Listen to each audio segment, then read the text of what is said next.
My name is Jeanne Cahill, and I have a story that I'm fascinated with about how I came to be a member of the village church. I long ago joined the Episcopal Church, which I love, and the pomp and ceremony is very nice. But I went not so much because I just couldn't wait to get there, but because I felt it was my duty. If you, like me, if you've been through a lot of birthdays, I have been through 90 birthdays. Growing up in the deep and rural South, all the good people went to church and the choices were Baptist and Methodist. I could never bring myself to join the Methodist Church as the rest of my big family did. And when questioned about it by the minister, I said, well, the truth is I've heard things said from the pulpit that I didn't believe, and I don't think I should sign anything saying that I believe things that would not be true. So I'm just going to go to church, but I don't think I'll join. Well, I didn't join for 30 years, and then it was the Episcopal Church where wine was served and you could play cards and you certainly could dance. So that was my home, and I raised my children by taking them to Sunday school there.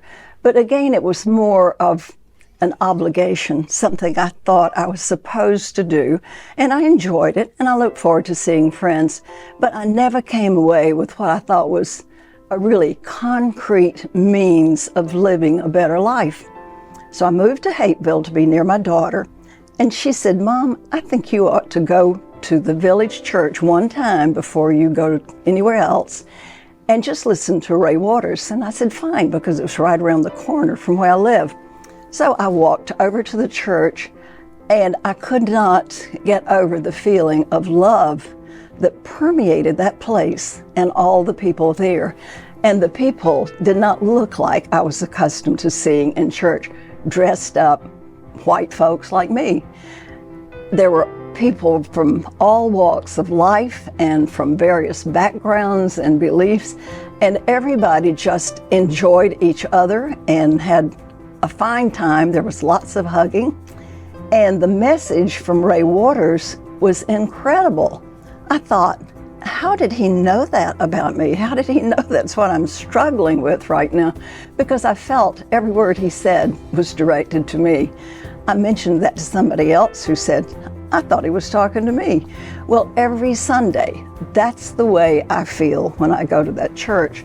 Everybody is welcoming and open and drinking coffee and having fellowship. And it's just a warm and loving environment in every way. But the most important thing is the messages from Ray Waters.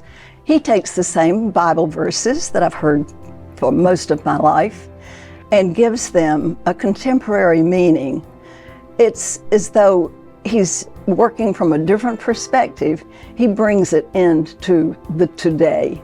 And when I leave that church, invariably, I feel like I have another way of being a better, more loving person and more of a Christian. If following the teachings of Jesus makes you a Christian, then it gives me more of a direction like that.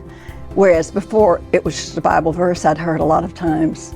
So there's something different about the environment, the people, and the minister that makes me look forward to going every Sunday morning. And when I go out of town, which I do fairly often, I make a point to come back on Saturday because I don't want to miss church on Sunday morning.